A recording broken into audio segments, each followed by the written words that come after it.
Hello guys, I'm Deepak Shukla. Welcome to our channel Study Mania. Today, let's learn about vasomotor rhinitis, that is also known as non-allergic rhinitis.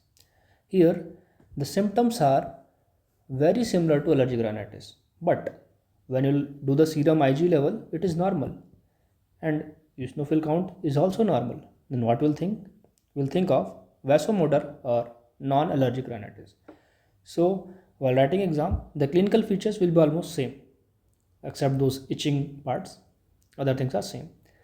So this condition usually persists throughout the year. Okay.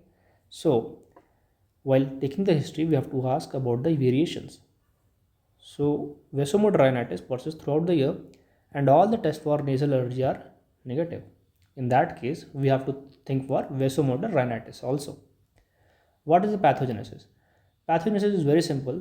There is imbalance between sympathetic and parasympathetic system. So emotions play a significant role in this. Okay. So what is the disbalance? Okay. What is the normal thing first? In sympathetic system, what we have vasoconstriction usually. Okay. So in sympathetic system, vasoconstriction will be there. So mucosal glands will secrete less mucosa.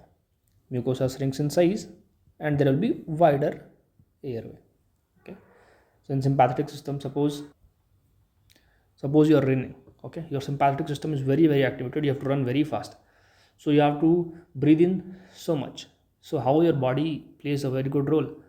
It do vasoconstriction. Okay. So when it do vasoconstriction, the mucosa size will shrink, mucosal glands will secrete less mucus and the wider airway so that you can breathe nicely in your sympathetic system activity.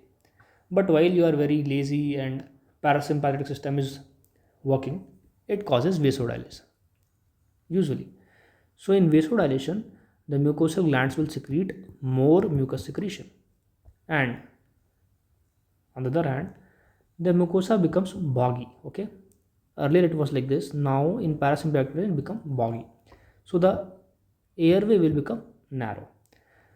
So in normal patients or normal people, sorry, the sympathetic and parasympathetic are balanced.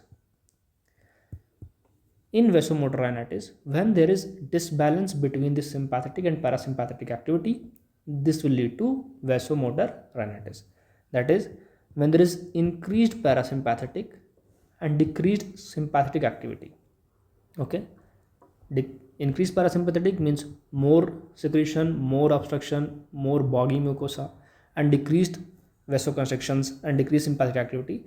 This will lead to nasal obstruction and increases mucus secretion, and this produces the symptoms. The treatment is very easy. First, medical treatment again, antihistamines, oral nasal decongestants like oxymetazoline, xylometazoline, topical steroids, fluticasone. Systemic steroids can be given for a short period of time in severe cases. Then surgical treatment. We have to do reduction of turbinates. Okay. So due to more mucus secretion and boggy turbinates, we'll do partial reduction of turbinates, and therefore the airway or space is increased due to reduction turbinates. And second, we can do VDN neurectomy. VDN neurectomy means greater superior petrosal nerve and deep petrosal nerve. These are responsible for autonomic innervation of nasal cavity. So we can cut down this, but this is rarely done. Okay, VDN neurectomy is rarely done. So this was about the vasomotor rhinitis. Thank you so much.